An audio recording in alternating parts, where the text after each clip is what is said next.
ഡാ മോനെ, എന്താ? ഇതൊന്ന് നോക്കിട്ട് പോടാ. ഇത് നീ നോക്കിയാലേ ശരിയാവുള്ളൂ. പിന്നെ റേഷൻ കടയിൽ സാധനങ്ങൾ വന്നിട്ടുണ്ട്, അത് നീ തന്നെ പോയി മേടിക്കണം. നീ ചെയ്താലാണ് അത് കൃത്യമാവുക. മെഡിക്കൽ ഷോപ്പിൽ പോയിട്ടേ 1-2 പാരസിറ്റാമോൾ മേടിക്കണം, അതും നീ തന്നെ ചെയ്താൽ മതി. അടുത്ത ദിവസം നമ്മുടെ വീട്ടില് ഒരു ഫംഗ്ഷൻ ഉണ്ട്. അപ്പോ മോളൊരു കാര്യം ചെയ്യും, മോള് കറി വെക്കും. അപ്പോ ഞാൻ തന്നെ വെക്കണോ എന്ന് ചോദിച്ചു കഴിഞ്ഞാൽ എന്ത് പറയും? ആ, നീ തന്നെ വെക്കണം. കാരണം നീ വെച്ചു കഴിഞ്ഞാല് അതിന് വേറൊരാള് ഒന്നും ചേർക്കാനുണ്ടാവില്ല, അത്ര സൂപ്പർ ആയിരിക്കും എന്ന് പറയും. ഇങ്ങനെ ചില ഡയലോഗുകൾ നമ്മൾ പറഞ്ഞിട്ടുണ്ട്, നമ്മളോടും പറഞ്ഞിട്ടുണ്ട്.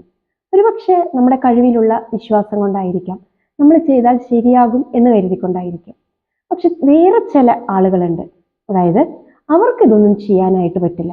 ഏതായാലും ഒരാൾ ആദ്യമായിട്ട് ഇത് ചെയ്ത് എങ്കിൽ അവസാന കാലം വരെ അവർ തന്നെ ചെയ്തോട്ടെ എന്ന് വിചാരിച്ചിട്ട് പല കാര്യങ്ങളും, ആർക്കും ചെയ്യാവുന്ന കാര്യങ്ങളും ചില വ്യക്തികളുടെ മേലെ തന്നെ അടിച്ചേൽപ്പിക്കുന്നത് നമ്മൾ കാണാറുണ്ട്.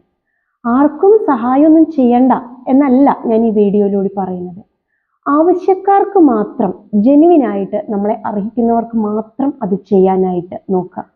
അതറിയാനായിട്ട് വലിയ ബുദ്ധിമുട്ടൊന്നുമില്ല. ഇപ്പൊ ഇന്ന് നമ്മളോട് ഒരാവശ്യം പറഞ്ഞു, നമ്മൾ പറയാണ്, അയ്യോ ഇന്ന് എനിക്ക് ഇത്തിരി തിരക്കുണ്ടല്ലോ എന്ന് പറയുമ്പോൾ ശരിക്കും നമ്മളെ വേണം എന്നുള്ളവർ പറയും, ആ കുഴപ്പമില്ല, ഞാൻ വേറെ ആരെങ്കിലും വെച്ച് ചെയ്യാൻ പറ്റുമോ എന്ന് നോക്കാം, അതല്ലെങ്കിൽ 2 ദിവസം കഴിഞ്ഞ് എൻ്റെ തിരക്ക് കഴിഞ്ഞിട്ട് വന്നാൽ മതി എന്ന് പറയും. അതല്ല, നമ്മൾ തന്നെ ഇത് ചെയ്യണം, എന്തോ നമ്മുടെ മാത്രം ഉത്തരവാദിത്വമാണിത്, നമ്മുടെ തലയിലാണിത് എന്ന് വരുത്തി തീർക്കുന്ന ചില ആളുകളാണെങ്കിൽ എന്താ പറയാന്നറിയോ? ഇച്ചിരി പ്രായമായവരാണെങ്കിൽ പറയും, ഓ പ്രായമായപ്പോൾ നമ്മളെ ഒന്നും ആർക്കും വേണ്ട, 10 പുത്തൻ നിന്റെ കയ്യിൽ വന്നപ്പോൾ നമ്മളെ വേണ്ട. അതുപോലെ എല്ലാവരും വയസ്സാവുകയാണല്ലോ, നമുക്ക് കാണാം എല്ലാവർക്കും വരാൻ പോകുന്നത് ഇങ്ങനെ തന്നെയാണ് എന്നൊക്കെ പറയാൻ തുടങ്ങും. നമ്മളെ ഇമോഷണലി മെന്റലി ഒക്കെ തളർത്തി കളയുന്ന ചില ഡയലോഗുകൾ. ഇന്നലെ വരെ നമ്മൾ ചെയ്ത ഒരു കാര്യത്തിനും വാല്യൂ കൽപ്പിക്കാത്ത ചില ആളുകൾ. ഓർക്കുക, അവര് നമ്മളോടുള്ള സ്നേഹം കൊണ്ടോ നമ്മുടെ കഴിവിലുള്ള വിശ്വാസം കൊണ്ടോ അല്ല നമ്മൾ ഇതൊക്കെ ഏൽപ്പിക്കുന്നത്.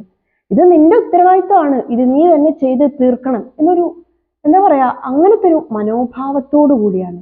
നമ്മുടെ സമയത്തിനും വിലയുണ്ട്, നമുക്കും ഒരു സെൽഫ് റെസ്പെക്റ്റ് ഉണ്ട് എന്നൊക്കെ മനസ്സിലാക്കി ആവശ്യക്കാർക്ക് മാത്രം എത്തിച്ചേരാനായിട്ട് ശ്രമിക്കാം.